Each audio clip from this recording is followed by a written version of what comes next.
All right everyone welcome back to cafe coffee night sponsored by Melbet TV. र आज चाहिँ हामीले आइफोनमा मेलबेटको एप कसरी डाउनलोड गर्ने त्यो हेर्छौँ है त। सबभन्दा पहिला त यहाँ गएर मेलबेट हान्यो भने यसरी केही पनि देखाउँदैन, किनभने सबै एप स्टोरमा चाहिँ मेलबेटको एप एभाइलेबल हुँदैन है त।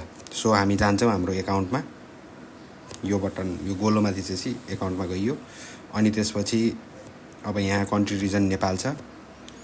हरेक एप स्टोर सबै कन्ट्रीको एप स्टोरमा मेलबेटको एप एभाइलेबल हुन्न है, यो कुरा याद राख्नु। अब हामीले भियतनामको उसमा चेन्ज गर्नुपर्छ है त। एप स्टोरको रिजनलाई भियतनाममा चेन्ज गरेपछि बल्ल डाउनलोड गर्न मिल्छ है मेलबेट।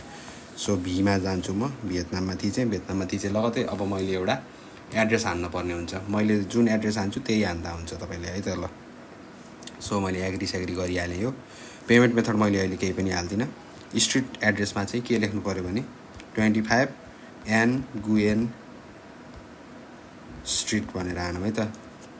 यो भइहाल्यो। त्यसपछि अब हामी जान्छौँ सिटीमा। सिटी भनेको हाम्रो हानोई हो।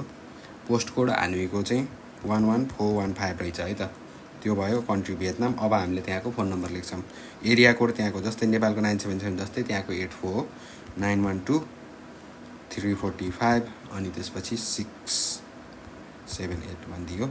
त्यसपछि यति गरिसकेपछि मैले डनमा थिचेपछि अब यो मेरो रिजन चेन्ज भयो है त। एप स्टोरको रिजन चेन्ज भएर भियतनाममा जान्छ। ल भियतनाम भयो है, डनमा थिचेँ। अब म यहाँ जान्छु, यहाँ गएर मेलबेट भनेर हान्छु। मेलबेट हानिसकेपछि मेलबेट लाइभ स्पोर्ट्स बेटिङ भनेर यो एप्लिकेसन देखाएँ है त। यहाँ यसलाई डाउनलोडमा थिचिदिएँ मैले।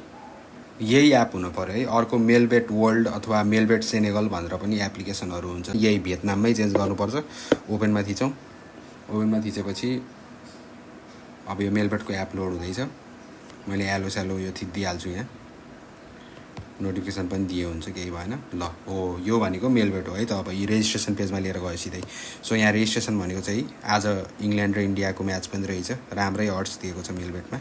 अहिले यसको अडलाई 1xbet कम्पेयर गरेर बेट गरौँ है त। सो रेजिस्ट्रेसनमा थिच्छु अनि त्यसपछि 1 क्लिकमा जान्छु। 1 क्लिक गरे लगतै मेरो यहाँ country Nepal, currency Nepali rupees देखायो। अब आउँछ प्रोमो कोड। मोनामी घोषको प्रोमोबाट निकालेको मैले, मेलबेट टिभीद्वारा एभाइलेबल गराइएको प्रोमो कोड। सो ML-21821825577 है, 2182577। I'm over the age of 18। अब आज मैले स्पोर्ट्स बेटिङै गर्न चाहन्छु।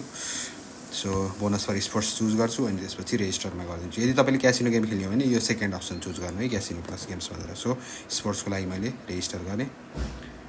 क्याप्चा भेरिफाई भयो।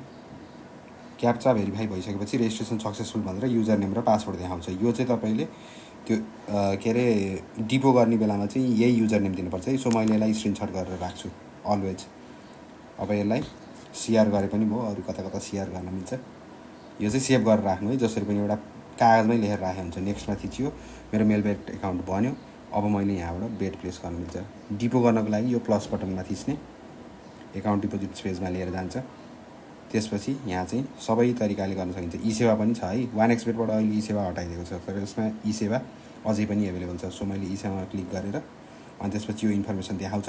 अब ई सेवाबाट डिपो कसरी गर्ने भनेर तपाईँलाई भिडियो चाहियो भने चाहिँ तल डिस्क्रिप्सनमा त्यो हेरेर गर्नु होला है त। ल थ्याङ्क यू। यही हो मेलबेट।